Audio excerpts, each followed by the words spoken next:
It feels like Roman Reigns is about to bring back the Bloodline at WrestleMania 42 to deal with CM Punk. Another week in the can of the Punk Reigns build, and for me, it feels almost more confusing than ever. Which one of these guys are we really supposed to like?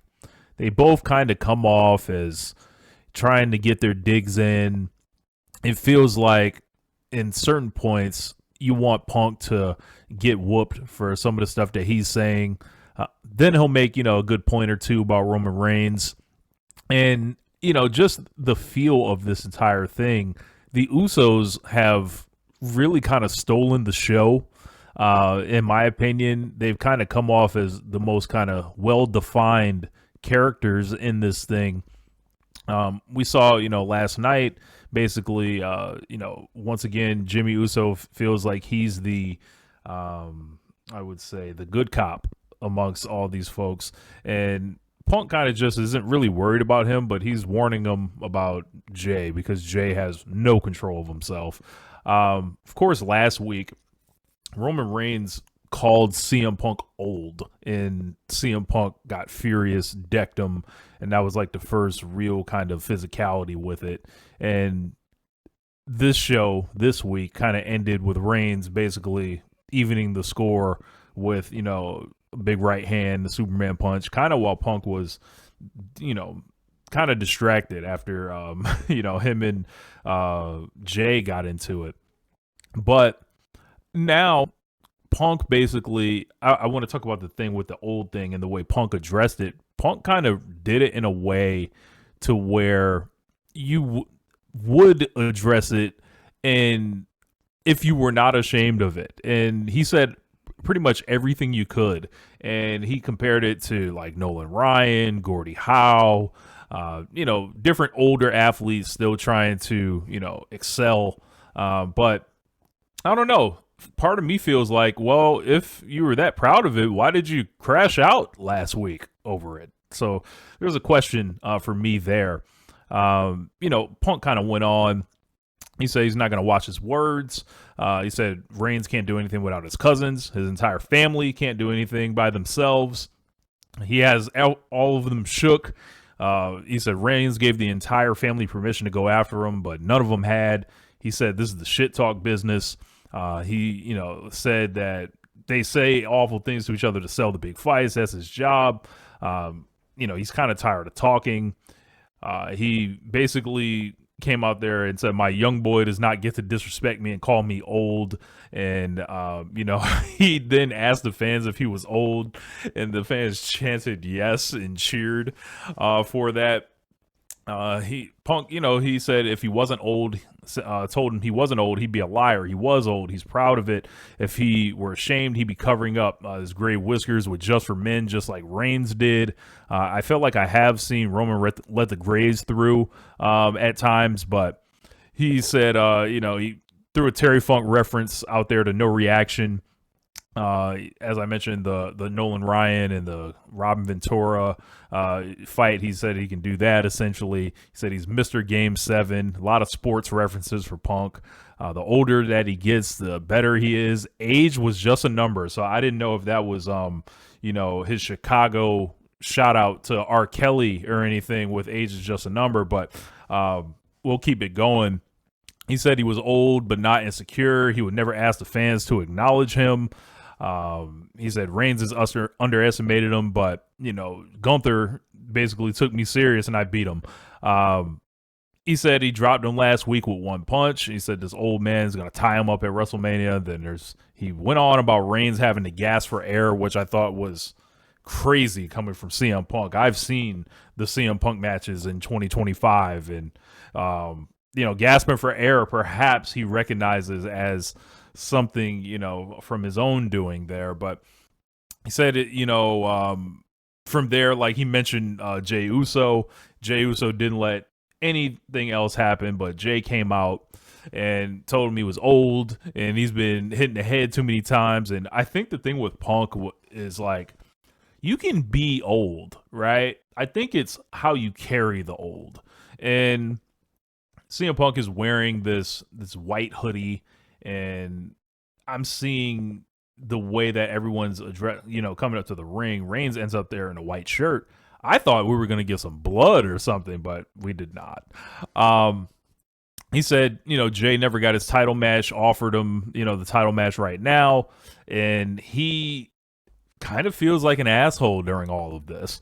And Jay, once again, doesn't really have much control over himself, but Jay, to me, does not come off as insincere, how Punk does.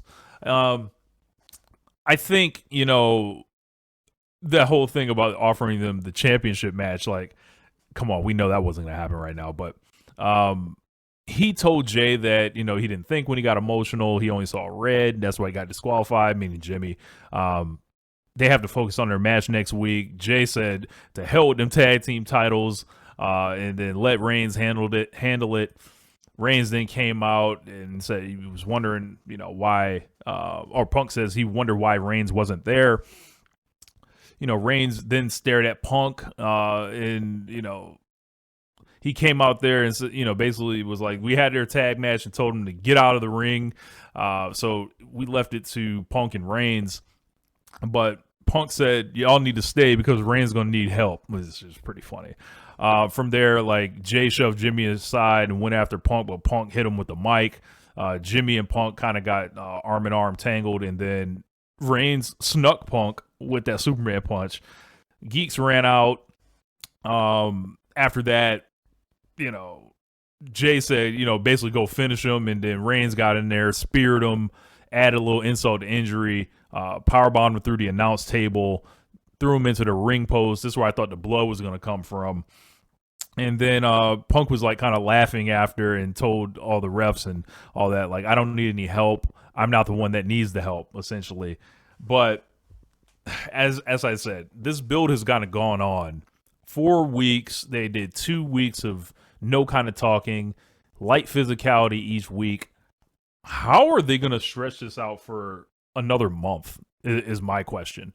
And as far as, like, the whole thing with the bloodline goes, there's always going to be that family connection between the Usos and Roman, regardless if they're kind of rolling together, regardless of what it may look like. I could easily see them basically being like, you know what, we going back on top. And the Usos already got the tag belts. They're in their spots, and they can moonlight as assistants to Roman. They do well in situations where they have to speak, seemingly when they have, like, focused material. I think in Roman's case, this was like a even out for last week, and it still feels like he's going to win. And WWE had been very successful under having the bloodline going, and there has been enough inactivity with it, and they have the other guys on SmackDown. Like, I don't even think they need to really acknowledge that. You can bring the bloodline back like it's the NWO, like the original 3, and pretend nothing else ever happened. I think people will have the memory of Goldfish here. A major question that is kind of being lobbed up is, can Roman do anything without the bloodline? And you look at the history of them title matches, feels like the answer is no. So maybe they want to silence that, but I feel like the fans would want that bloodline reunion over the Roman Reigns ethical whatever, because at that point, CM Punk has been so disrespectful kind of towards this guy. And for me, I'm still struggling to wonder what Punk is getting out of any of this, aside from the WrestleMania main event that he's always clamored for. Because, like, character-wise, you're kind of left in hell, and basically, Punk is going to have to talk himself out of it. Punk loves to talk, great talker, all-time historical pro wrestling talker. Probably takes that as a challenge. And, for him going into this, I guess you're just trying to get through it and get enough of your kind of pro wrestling into the storyline to where you don't feel like you're doing the dramatics of the bloodline. The only problem is it feels like the bloodline have much more attention of the fans. The audience that has been cultivated kind of falls behind them at this point, and Punk feels like almost a chaos agent to that. And if they ended up bringing back the Bloodline, I feel like that would probably be the best thing for WWE business-wise. It would also give Roman a little bit to kind of lean on and play off of, because if anything has been made clear on this, he can hang by himself a little bit, I feel like, at the top levels, like against like someone like a CM Punk or anything like that. But he's much stronger as part of, like, you know, having that little bit of assistance holding him up. And for Roman to essentially be in the role of this living legend in WWE fans' eyes, give them what people like fell in love with him for. We don't need him to be the big dog. We don't need him to, you know, fight with honor and all this other stuff. Like, they could really just stomp CM Punk out at WrestleMania, and I think a lot of people would go for it.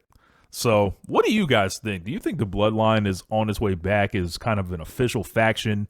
What do you think about CM Punk's role in this entire storyline? There's a lot of, I think with Punk, there's a lot of crisis kind of going on with the old thing. It is just such a shocking kind of thing to base your WrestleMania program on. I maintain they could have got heat on the dog and mentioned something about Larry, but they went another direction into, you know, calling Punk old, which is almost a violation of the pro wrestling promo rules, because then if you win, you be an old guy. You lost to an old guy. So Roman kind of shot himself in the foot there. And he, you know, handed Punk kind of a free promo where I think people will buy into Punk a little bit on that. But, yeah, I don't know. I think the Bloodline's coming back. What do you guys think? Paul P-Dub in the house. Go and hit that like button on your way out. Leave a few words and I'll holler back soon. Till we meet again, reach the stars and the moon. Woo!